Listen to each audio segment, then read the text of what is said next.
In 1874, an institution was born.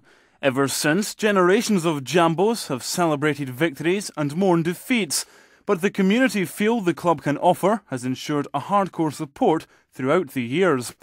The Heart of Midlothian Football Club was founded in 1874, just a year after the birth of the Scottish Football Association. There are two theories as to how the club was named. In the early 1870s, there had existed a dance hall off the south back Canongate, named after the old Tolbooth jail, Heart of Midlothian, which had been demolished in 1817. One story suggests that a policeman, who was in conversation with a group of lads who frequented the dance hall, suggested that rather than hang about street corners, they might be better kicking a football around. He directed them to the Meadows, and after purchasing a ball, they decided to form a new club and name it after their local dance hall. According to the other theory, a group of around 40 boys, who were in the habit of playing football outside the old toll booth and were regarded as a public nuisance, were ordered by the local authorities to take their ball to the Meadows. Eventually they formed a team and named it after the place where they had been forbidden to play, the Heart of Midlothian. The exact story may not be certain, but stalwart defender Tom Purdy became their first captain, and in 1875 the club entered the Scottish Cup for the first time. They met the powerful 3rd Edinburgh Rifle Volunteers, and after playing 2 scoreless draws, the rules at the time dictated that both clubs qualified for the next round, only for Hearts to fall 2-0 to Drumpellier of Coatbridge. In 1875, Hearts joined the Edinburgh Football Association, and that December they met the newly formed Hibernian Football Club at the East Meadows. Despite playing without 3 men for the first 20 minutes, Hearts went on to win their first derby encounter 1-0. By 1877, Hearts and Hibs had emerged as the capital's top teams, and in April of the following year, Hearts beat the rivals 3-2 to win the Edinburgh Football Association Cup final. The Meadows was a popular venue for dozens of other public park sides, but the area soon became overcrowded with hundreds of spectators as the Hearts' support increased. Better facilities were required, and in 1878, Hearts, who had adopted maroon as the club's colours after an earlier flirting with red, white and blue hoops, set up at Powder Hall, then moved to Old Tynecastle before making the short trip up Gorgie Road in 1886 to their present location. So the history of Hearts had an indifferent start, but continued throughout the decades, bringing joy and heartache to thousands of people across Scotland. Hearts got their first taste of success in 1891 when the Scottish Cup came to Tynecastle for the first time. Despite finishing 6th in that season's league campaign, Hearts disposed of Raith, Ayr United, Morton, East Stirling and 3rd Lanark in the Cup before facing Dumbarton in the final in February. It was a great day for Hearts in front of 16,000 fans at Hampden as Willie Mason scored the only goal of the game to ensure the Cup came to Gorgie for the first time. Within a few years, most of the Hearts Cup winning side had gone down south, but in May 1893, professionalism was finally legalised in Scotland. Just 2 years later, Hearts won the championship for the first time, finishing 5 points ahead of rivals Celtic. This was a period of success for Hearts, and they picked up the Scottish Cup again in 1896, defeating Hibs 1-0 in the final at Edinburgh's Logie Green.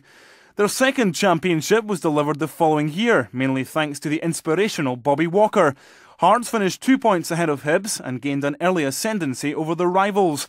The Jambos then went through a barren league campaign over the next few years, but remarkably beat Celtic 4-3 in the 1901 Scottish Cup final, despite finishing second bottom of the league. Some of the bigger English sides began to get wind of Hearts' success in Scotland, and the Jambos lost many key players to clubs down south. Inevitably, there was a lack of success, but they did manage to win their 4th Scottish Cup in 1906, when a George Wilson goal gave them a 1-0 victory over 3rd Lanark at Ibrox. The following season, Hearts again reached the final, only to lose 3-0 to Celtic, but after 4 Scottish Cup triumphs and 2 league titles between 1890 and 1906, it was to be nearly 5 decades before they graced another final or savoured the touch of silverware again. When Hearts made a disappointing start to the 1948-49 season, manager Davy McLean realised things had to be turned around. He dispensed with the inside forward trio of Ken Curry, Bobby Flavel and Arthur Dixon, and in came 20-year-old Willie Bald, and a star was born. Davy McLean also recalled inside forwards Alfie Conn and Jimmy Wardhaw, who had done little of note in previous first-team outings, and the new forward line proved an instant success. In their next 3 games, Hearts scored 12 goals and conceded just 2, with Bald getting 2 hat-tricks into the bargain. The emergence of what was to be known as the Terrible Trio was good news for Hearts, who had seen rivals Hibs grab all the headlines with their infamous Famous Five. In December 1949, Tynecastle's prodigal son Tommy Walker had returned from Chelsea to take up the assistant manager post and learn from boss Davy McLean. Tragically for Hearts though, McLean died 2 years later and Walker was installed as the new boss. It took the Hearts legend a few years to build the team he required, and finally in 1954, all the hard work finally came to fruition when Hearts won their first trophy since 1906, lifting the League Cup after a 4-2 victory over Motherwell. Willie Bald had now matured into an international class striker, and his hat-trick in the final at Hampden endeared him forever to the Hearts support. Tommy Walker had now established a settled side, with Dave Mackay, Freddie Glidden and John Cumming proving an experienced backbone to the team. With Willie Bald and Jimmy Boardhaw providing the ammunition up front, this Hearts side were soon to experience further success. In fact, the following season saw Hearts bring the Scottish Cup back to Gorgie for the first time in 50 years, when they beat Celtic 3-1 at Hampden in front of an amazing 133,000 people. Ian Crawford, who scored twice, and Alfie Conn were the Hearts goal-scoring heroes, but the scenes in Gorgie when the Jambos paraded the Cup convinced everyone that the mighty Hearts were back in the forefront of Scottish football.